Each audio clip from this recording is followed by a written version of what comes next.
Hello, and welcome to the director's commentary for Grong the Crusher.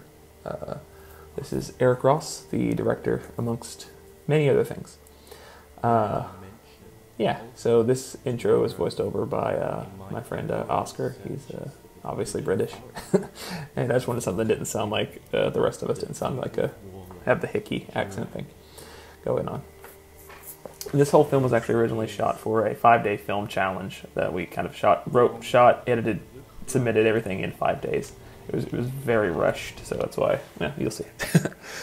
But yeah, well, this was fun. We just did some color change to this to make it look like a different planet was the goal there. And his sword is obviously a Legend of Zelda sword. We went with that one because it's foam, as opposed to some other like prop swords or metal, and I didn't want to. And there's just the way some of the fight scenes, I didn't want to risk them getting hurt because we were using a metal sword.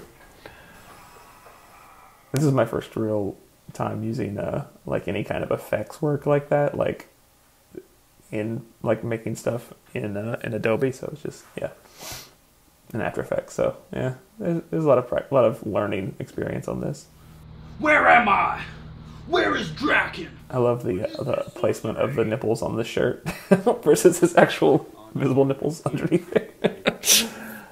And he disappeared, and you popped in out of thin air. Who are you supposed to? A lot of this is one of the stuff with Adam. We did a lot of reshoots for this, the Grong the Crusher version. The original version was called Grong the Destroyer, and I re-edited some stuff later to make it say Crusher because I discovered he actually said Crusher in one of the shots, and that's what we originally wanted to call it. But he says Destroyer in this opening shot. So anyway, Crusher is the official final title, not Destroyer. And this is what James and Adam call ghosting. Or I guess James actually came with the idea, so it's like doing the scene from Ghost, where they're doing the pottery thing. We call that a ghosting scene. Not like ghosting, like leaving, but like reaching around and helping the person sensually. James's face. It's perfect. Like that shot. I wouldn't want to do this shot with a metal sword, and then they do the ghosting again.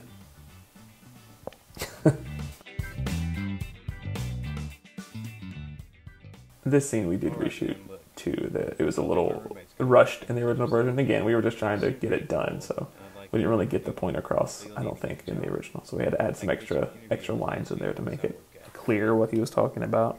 Grong is ready. I love this shot. It's one of my favorite shots in the whole. It got the most laughs at the festival that we did. That we submitted it to. Well, the challenge that we submitted it to.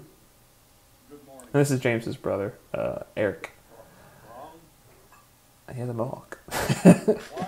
He's really good. He's actually probably the best actor in the whole damn thing. Good job, Eric. Foes of my realm, your puny burgers are no match for me. Name a time when you showed strongly. This table that they were at was so tiny. It was like a little shelf. And we just like, yeah, this will work. This is all at James's apartment. The Dark Dragon and save their people. All right. But it was bland enough in this room that it was, this could be any building. Above and beyond. Wish we could have had a Burger World hat there instead of a public library. But it works. Like I said, but it works like 20 times. That was kind of the theme, I think, of this whole movie. Yeah, but it works. And that wig that Grong was wearing was originally the stunt double wig in our movie, the Ron Bean of the movie. It was the stunt double wig for our friend Brendan Kohlmeyer, who played Ron Bean as stunt double when he was eating the cupcake. But yeah, we reused that wig. I just kind of brought this giant box of costumes that I have when we were shooting everything to make all these. Like that cape was like a vampire cape. It was just in the box. And it's like a shirt that I was wearing turned backwards, so it didn't have a logo. So just very much like, well, here's what we have. Here's what we got to work with. We'll figure it out. And the book is the Necronomicon that my brother has. It's like a prop thing that I got him. It's very squishy. It doesn't actually open. I hate that line on that beam right there. I couldn't figure it out, and I ran out of time. Where it like cuts off really hard. I didn't like the way it looks. Oh, Adam, the guy that plays Burger Slinger, his son was so sad when we saw this. He was like, I think he was only like three or four when he saw this live, or we saw this premiere. He thought his daddy really died. He was very upset by it. It was very, very like, oh, I didn't think about that when we were shooting it.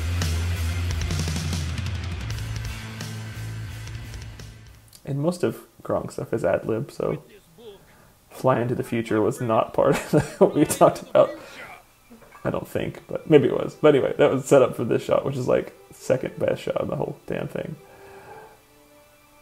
I love how he's just like, Adam's just like sticking straight out. It's great. And yeah, that was Grong the Crusher. It's a fun little, very short film that we made in 5 days. Thanks for watching.